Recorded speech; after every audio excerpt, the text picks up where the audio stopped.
Another day, another J. Fern's wife story. Yung mga sisiw ng SBR na kinuha ni J. Fern sa farm ay isinama ko na dun sa mga unang napisa sa incubator. Malalakas at maliliksi na kasi yung mga sisiw ng SBR. Naririnig niyo siya. Pinakawala na ulit ni J. Fern yung Golden Boy Gilmore Brood Hen. Kaya dyan siya laging nakatambay sa may mga sisiw dahil naririnig niyang nasiyap ito. Nandito sa karton yung kanyang mga sisiw na nilimliman dahil mahihina pa ito at parang nilalamig pa. Kaya tinakluban namin ng plastik ang karton para hindi sila mahanginan, para hindi sila lamigin. Pinadip na rin niya ni J. Fern ng inuming may probiotic at nilagyan niya na ng patoka. Hindi pa sila masyadong tumutoka at ang gusto nila ay matulog ng matulog muna. 12 ang nilimlima ng Golden Boy Gilmore Brood Hen pero 11 ang napisa. Naipit nga lang yung isang sisiw at namatay, yung isa naman nasa incubator at bagong pisa lang. Pinapainitan din namin itong mga sisiw para lumakas na agad sila.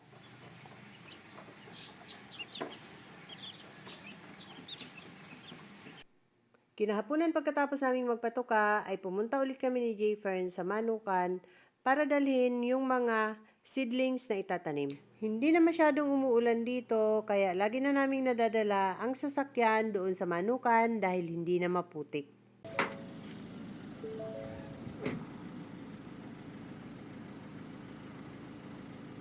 Ibinaba na ni Richard yung mga pasong may tanim at hinakot na papasok sa manukan. May mga nauna na kaming dinalang pangtanim at ito naman yung mga naiwan dati. Nakakatuwa nga magtanim dahil hindi mo namamalayan, maya-maya ay namumunga na sila. May puso ulit yung isang saging. Kagaya nga nitong saging, ilang taon ko pa lang yan pinatanim pero madami na kaming na-harvest na bunga niyan. Isang puno lang yang itinanim pero ngayon madami ng supang. Lagi kaming nakakalibre sa saging.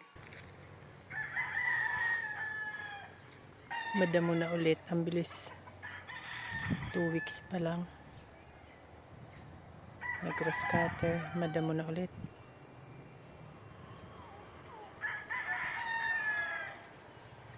Tuwa naman ng mga kambing. Ang iba nandun sa kabila.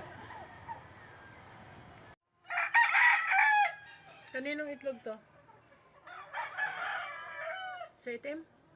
Nangingitlog na rin ang aming Atay de Black brood hen at may dalawa na siyang itlog sa pugad. Kukuliktahin din namin ang mga itlog niyan dahil ang Atay de Black brood hen pag lumimlim madaming nababasag. Itong SBR brood hen naman ay inuwi ng mga sisiw nito pero may natira pang itlog at may napisa pa. May isa pa siyang sisiw dyan, dadali namin pauwi mamaya.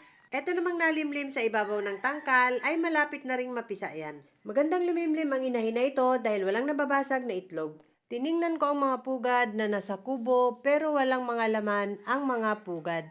Yung isa lang dito sa may pinto ang merong laman na 2 itlog. Kinokolekta pala ni Richard ang mga itlog araw-araw at itinatabi na niya. Dito pala sa kahon, iniipon ni Richard ang mga nakolekta niyang itlog araw-araw. Sa ngayon nga ay 15 pieces na itlog na ang nakukolekta ni Richard at dadali namin yan pa uwi at ilalagay muna sa ref bago isa lang sa incubator. Yung Atay de Black, nangingitlog na rin pala.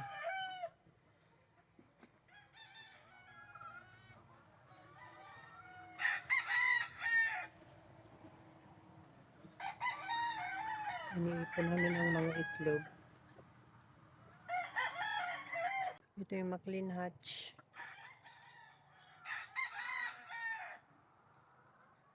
Ito ang nambababa.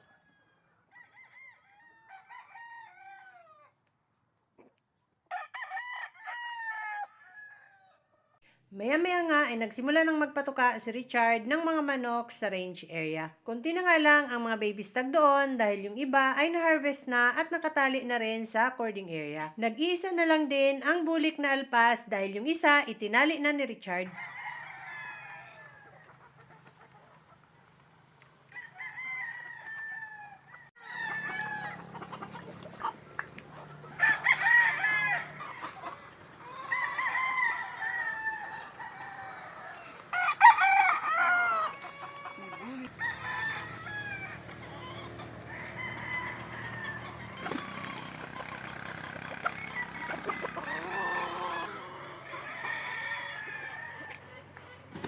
Nakakatuwa itong saging na saba dahil may palabas na bunga na naman pala yung dalawang saging. Palibhasa laging basa ang lupa, masipag mamunga itong aming saging. Nakalabas na yung puso ng isa, yung isa naman ay bago pa lang lalabas. Yung mga punlang langka na unang dinala namin dito ay naitanim na pala ni Richard dito sa tabing bakod. Pati yung mga pinyang tinanim ko ay mga buhay na rin. Sana nga ay lumago ang mga tanim namin dito. Napainom na si Chad.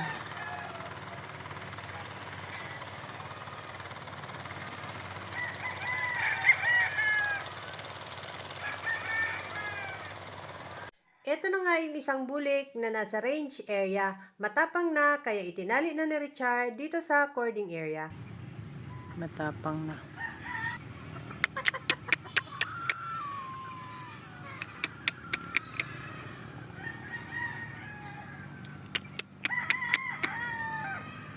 May mga pailan-ilan pang bunga ang kalamansi, kaya namitas ako pati itong balimbing. Nanguha din ako ng kaunting kangkong para i-adobo at itong itlog ng mga manok ay dadalhin na namin.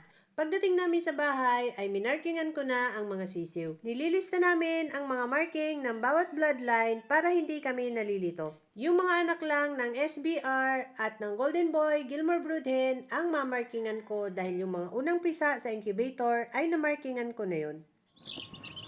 Ayan, 26 chicks. Pinagsama-sama na namin lahat. Para hindi na hiwa-hiwalay ang pagpapatuka. 5 ang SBR, yung mga itim. SBR yan lahat.